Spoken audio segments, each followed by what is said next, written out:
대제사장과 그와 함께 있는 사람, 즉 사두개인의 당파가 다 마음의 시기가 가득하여 일어나서 사도들을 잡아다가 옥에 가두었더니 주의 사자가 밤에 옥문을 열고 끌어내어 이르되 가서 성전에 서서 이 생명의 말씀을 다 백성에게 말하라 하매 그들이 듣고 새벽에 성전에 들어가서 가르치더니 대제사장과 그와 함께 있는 사람들이 와서 공회와 이스라엘 족속의 원로들을 다 모으고 사람을 옥에 보내어 사도들을 잡아오라 하니 부하들이 가서 옥에서 사도들을 보지 못하고 돌아와 이르되 우리가 보니 옥은 든든하게 잠기고 지키는 사람들이 문에 서 있으되 문을 열고 본즉 그 안에는 한 사람도 없더이다 하니 성전 맡은 자와 제사장들이 이 말을 듣고 의혹하여 이 일이 어찌 될까 하더니 사람이 와서 알리되 보소서 옥에 가두었던 사람들이 성전에 서서 백성을 가르치더이다 하니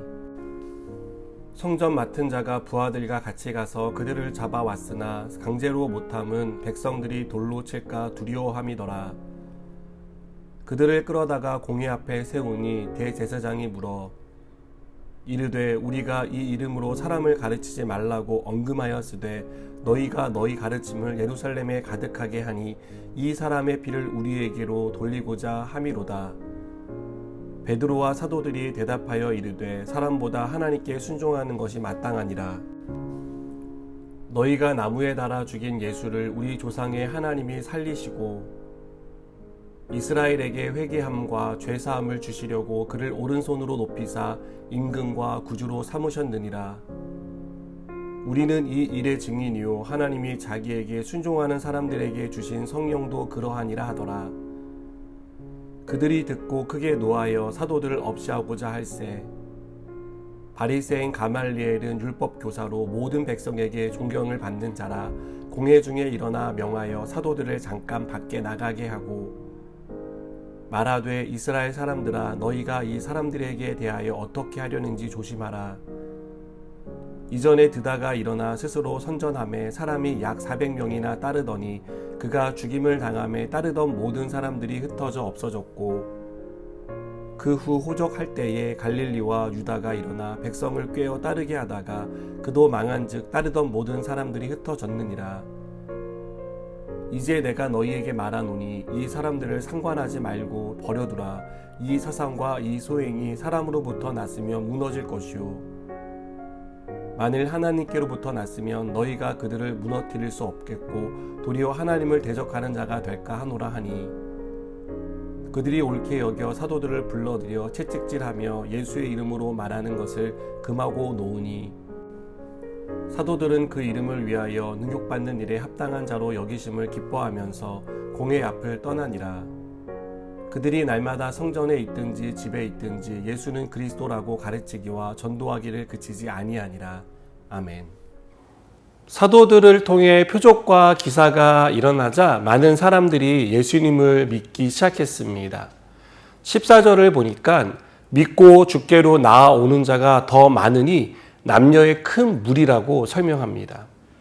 이렇게 사람들이 복음을 듣고 예수를 믿자 대제사장을 비롯한 종교 지도자들은 위기를 느꼈습니다. 종교 지도자들은 복음이 전파될수록 자신들의 위상이 추락하자 시기심이 생겼습니다. 그래서 어떻게든 이 상황을 바꾸기 위해 사도들을 감옥에 가둡니다. 공회의 재판을 통해 사도들의 사역을 위축되게 만들 계획이었습니다. 공회의 재판 결과는 사도들에게 불리하도록 정해져 있었습니다. 그러나 하나님은 종교 지도자들의 계획이 실행되지 못하게 막으십니다. 감옥에 갇힌 사도들을 구하기 위해 주의 사자를 보내셨습니다. 주의 사자는 밤에 사도들을 찾아가 옥문을 열고 그들을 구해줍니다. 분명히 감옥문은 단단히 잠겨 있었는데 어떻게 이런 일이 일어났는지 종교 지도자들도 의아해했습니다. 하나님이 사도들을 구해준 이유는 아직 복음을 들어야 할 사람이 많았기 때문입니다. 감옥에서 나온 사도들은 도망치거나 숨지 않았습니다. 오히려 새벽에 성전에 들어가 원래 하던 일, 즉 복음 전하는 일을 다시 시작했습니다. 그만큼 사도들은 담대했고 당당했습니다.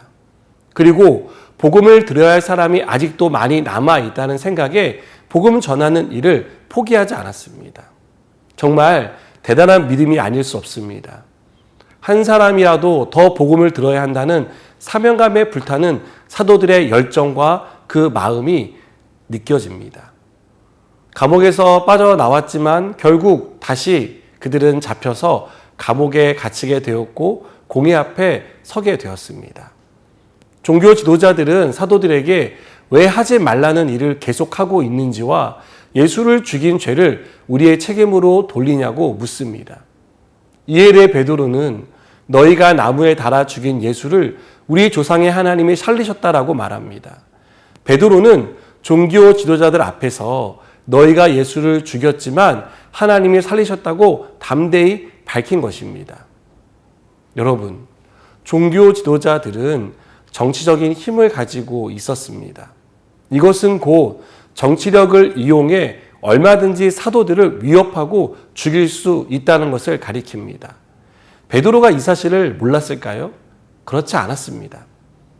그러나 베드로는 누가 더 강한 힘을 가지고 있는 존재인지, 누구를 더 두려워해야 하는지를 잘 알고 있었습니다.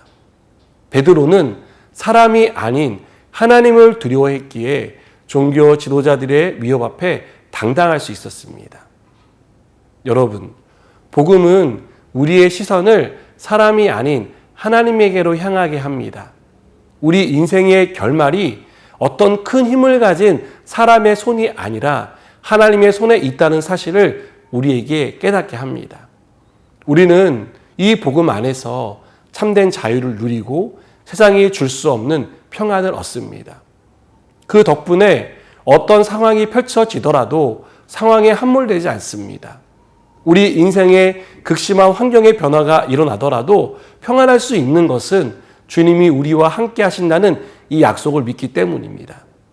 아무도 우리를 해칠 수 없고 아무도 우리 안에 있는 평안을 빼앗을 수 없다는 것을 믿기 때문입니다. 사랑하는 여러분, 성령으로 충만한 사도들은 복음 전파라는 사명을 위해 생명을 아끼지 않았습니다. 두려워 숨거나 도망치지 않고 담대했고 당당했습니다. 죽으면 죽겠다는 각오로 종교 지도자들 앞에서 복음을 전했습니다. 저는 우리가 성령 안에서 참된 평안과 기쁨을 누리는 사람이 되었으면 좋겠습니다. 그리고 우리에게 주신 참된 자유를 믿지 않는 사람들에게 전하는 복음의 증인, 성령 충만한 증인이 되기를 주님의 이름으로 축복합니다. 기도하시겠습니다. 하나님, 우리가 복음의 능력을 깨닫고 그 안에서 누리는 참된 평안 가운데 살게 하셔서 어떤 상황에서도 이 복음을 담대히 전파할 수 있는 증인된 삶을 살게 해 주시옵소서. 예수님의 이름으로 기도드립니다. 아멘.